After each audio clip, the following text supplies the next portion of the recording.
The Art of War by Sun Tzu, translated by Lionel Giles. Part 11. The 9 Situations. Sun Tzu said, "The art of war recognizes 9 varieties of ground. 1. Dispersive ground. 2. Facile ground. 3. Contentious ground. 4. Open ground. 5. Ground of intersecting highways. 6. Serious ground. 7. Difficult ground. 8. Hemmed-in ground. 9. Desperate ground." When a chieftain is fighting in his own territory, it is dispersive ground. When he has penetrated into hostile territory, but to no great distance, it is facile ground. Ground the possession of which imports great advantage to either side is contentious ground. Ground on which each side has liberty of movement is open ground. Ground which forms the key to 3 contiguous states, so that he who occupies it first has most of the empire at his command, is a ground of intersecting highways. When an army has penetrated into the heart of a hostile country, leaving a number of fortified cities in its rear, it is serious ground. Mountain forests, rugged steeps, marshes, and fens, all country that is hard to traverse, this is difficult ground. Ground which is reached through narrow gorges, and from which we can only retire by tortuous paths, so that a small number of the enemy would suffice to crush a large body of our men, this is hemmed-in ground. Ground on which we can only be saved from destruction by fighting without delay is desperate ground. On dispersive ground, therefore, fight not. On facile ground, halt not. On contentious ground, attack not. On open ground, do not try to block the enemy's way. On the ground of intersecting highways, join hands with your allies. On serious ground, gather in plunder. In difficult ground, keep steadily on the march. On hemmed-in ground, resort to stratagem. On desperate ground, fight. Those who were called skillful leaders of old knew how to drive a wedge between the enemy's front and rear, to prevent cooperation between his large and small divisions, to hinder the good troops from rescuing the bad, the officers from rallying their men. When the enemy's men were united, they managed to keep them in disorder. When it was to their advantage, they made a forward move. When otherwise, they stopped still. If asked how to cope with a great host of the enemy in orderly array, and on the point of marching to the attack, I should say, begin by seizing something which your opponent holds dear. Then he will be amenable to your will. Rapidity is the essence of war. Take advantage of the enemy's unreadiness. Make your way by unexpected routes, and attack unguarded spots. The following are the principles to be observed by an invading force.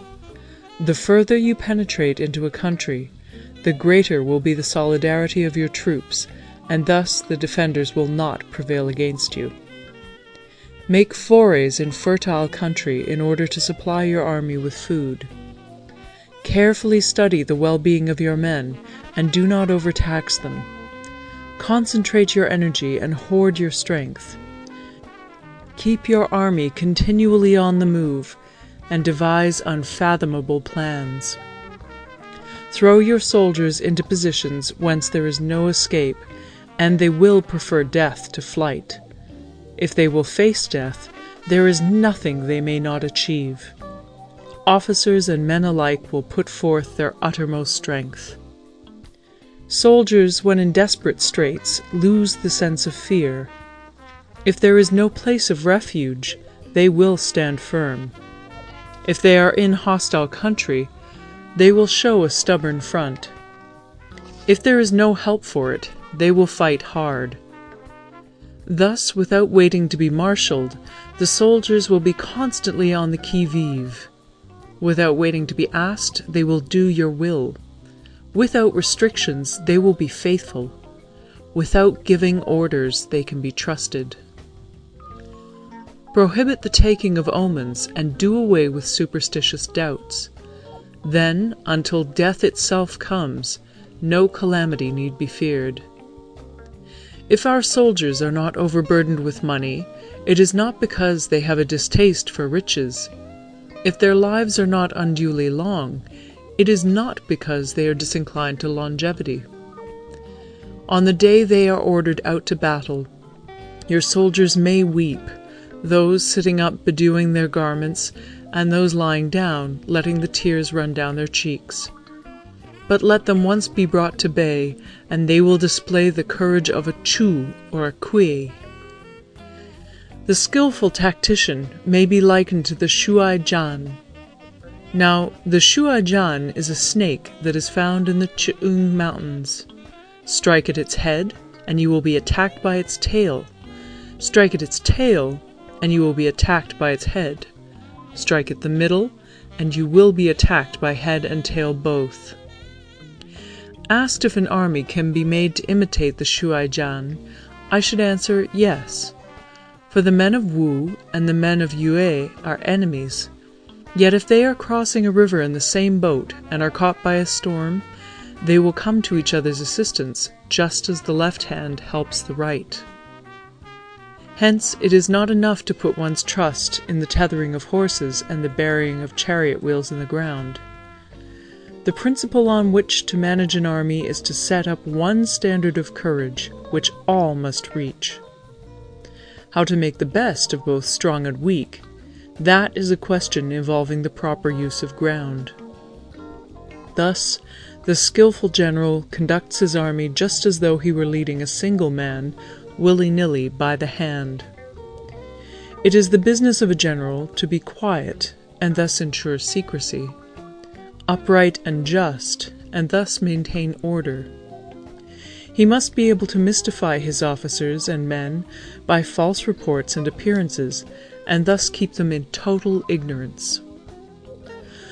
By altering his arrangements and changing his plans, he keeps the enemy without definite knowledge. By shifting his camp and taking circuitous routes, he prevents the enemy from anticipating his purpose. At the critical moment, the leader of an army acts like one who has climbed up a height and then kicks away the ladder behind him.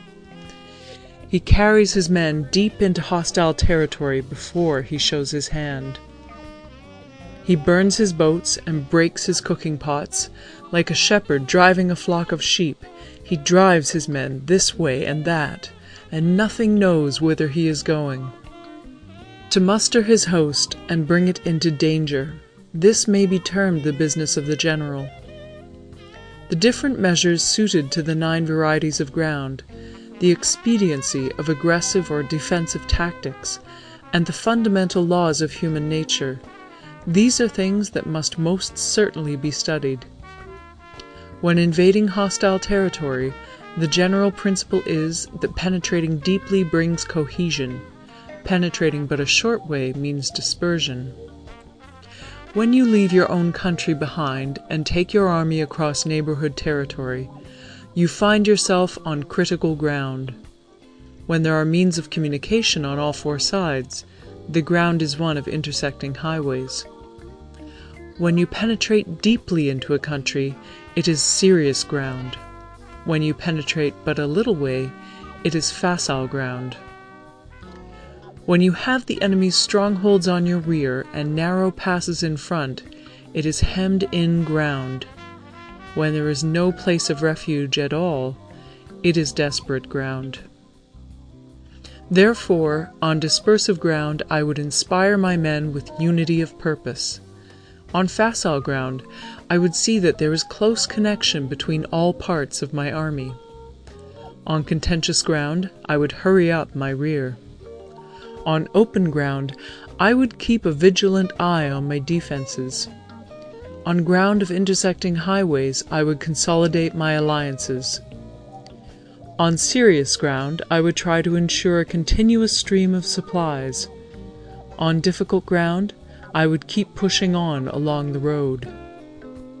On hemmed-in ground, I would block any way of retreat.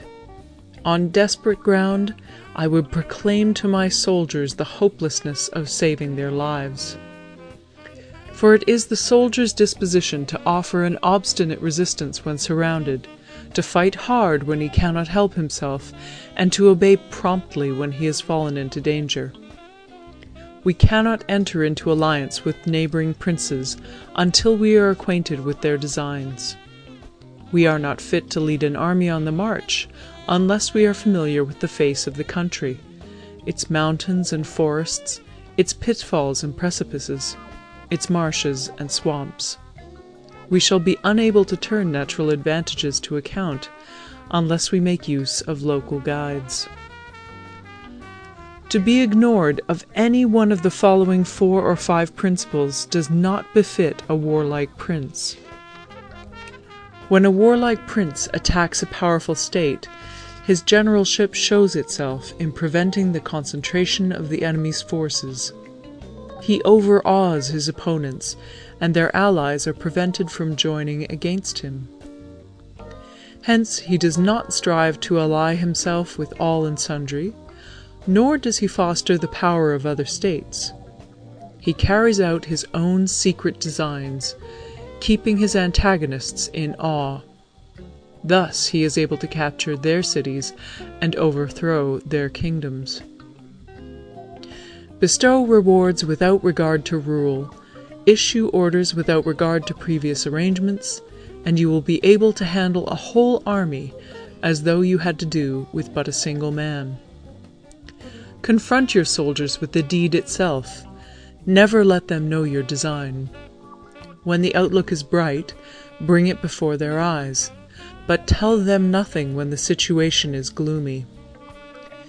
Place your army in deadly peril, and it will survive.